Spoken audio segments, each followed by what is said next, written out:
Mike Tannenbaum, ESPN NFL front office insider and former general manager with the Jets. He founded the 33rd Team, a football think tank consisting of former NFL head coaches, GMs, grad students, creating in-depth analysis on college and pro football.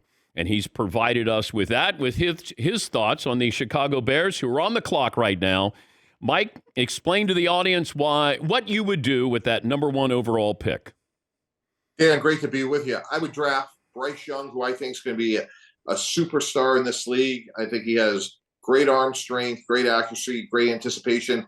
This is not a bash of Justin Fields. I like him.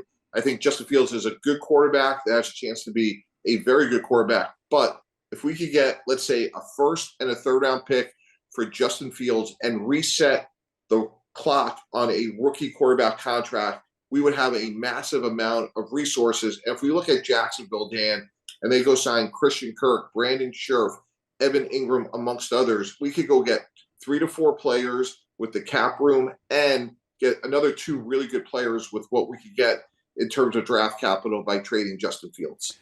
How do you know Bryce Young is going to be great? He has every indice that he will be. He has all the tangibles. And when you go back to last week, Dan, I thought something really remarkable happened.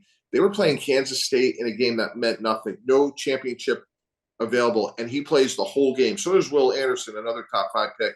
But when somebody has the tangibles of his ability to throw the football and his intangibles, I'll sign up for that. Now, the one critique about him is going to be his size.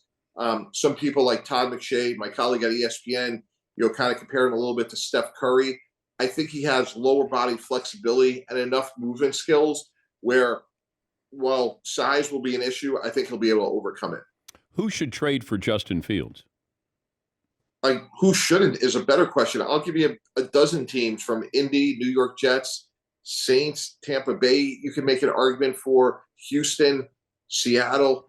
There would be a really robust market for Justin Fields, who still has a number of years left on his rookie deal. He just wouldn't have 5. And I think Fields is someone that has to get better in terms of his accuracy. He had 4 games this year where his completion percentage was below 50%, but he's high character. He's been productive, and I think he'll continue to get better. Yeah, I'm trying to figure this out, though. If the Bears don't want him, but then you're saying all these other teams are going to want Justin Fields. And the way I would couch it, Dan, if you and I were running the Bears and we were talking to other teams, I would just say, hey, look, we're happy with Justin Fields. We had an unexpected opportunity. No one thought the Texans would win on, the last game of the season. And because of it, we just feel like Bryce Young's a little bit of an upgrade. But if you juxtapose Justin Fields with, ironically, one of his former Ohio State teammates, C.J. Stroud, or Will Levis from Tennessee, there'll be a number of teams, Dan, that will see Justin Fields as a better prospect than Stroud or Levis, and therefore, again, be it the Colts or one of these other quarterback-needy teams, as, you know what, there's good tape on Justin Fields from the last 2 years. I don't have to worry about this Penn State transfer in Will Levis. Okay, but so what you're saying is, instead of taking C.J. Stroud or Will Levis, if you're the Colts or the Texans, you would gladly take Justin Fields. Right, because you know what you have. Like, you've seen 2 years of tape, the areas you have to get better. And again, let's take Jalen Hurts. A year ago, we would say, hey, we've seen some good of Jalen Hurts, but he has to get better with downfield accuracy. Jalen Hurts was in the MVP candidacy again because he did that. He got better in the areas he did. And if you look at Justin Fields with a similar narrative, a good young quarterback that had areas to get better, you can make a very similar argument. What do you do if you're the Colts? I scour. I scour for a quarterback. I'm not getting off the phone with the Bears. If they want to keep Fields and I can get Bryce Young, I'm not getting off the phone because you can't overpay for greatness and you can't overpay for a quarterback. And you look at from the day Luck walked out of the door, from Phillip Rivers to Carson Wentz to Matt Ryan, it just hasn't worked. So there's no price to pay for greatness at the quarterback position.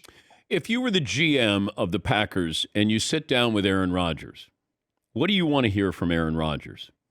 A 2-year commitment, an unconditional 2-year commitment. Because one thing that we can't debate is the chemistry with some of those young receivers, Christian Watson, their 2nd-round pick, Romeo Doubs, their 4th-round pick, Dan, it got better as the year went on. He wasn't there for the offseason program. He needs to have a unconditional 2-year marriage to say, I am all in. I'm not paying you $60 million to show up 17 times, Aaron.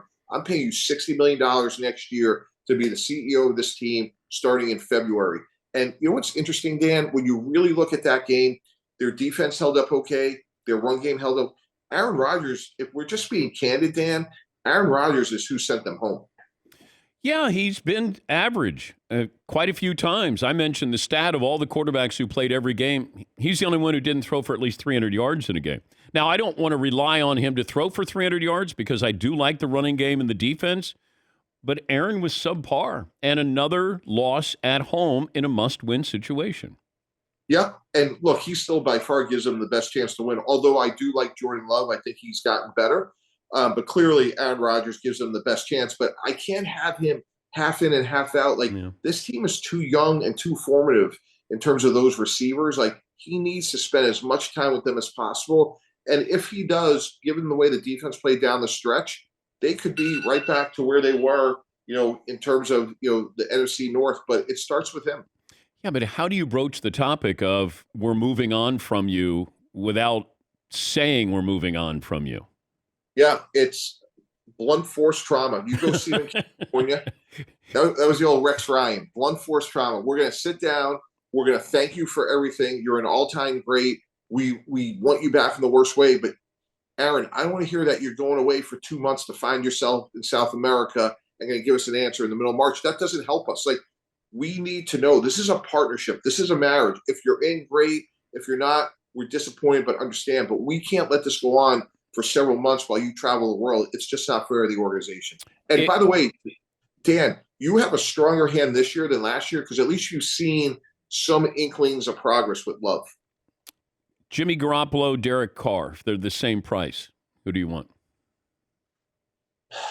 If you can guarantee the health of Garoppolo, I'm going with Jimmy G. My concern about Carr, you made an interesting point about if we're trading Justin Fields, the question is going to be, well, why? Josh McDaniels is a really good quarterback coach. And if he can't get it to work with Derek Carr, I'm going to have pause for concern and put Garoppolo over him.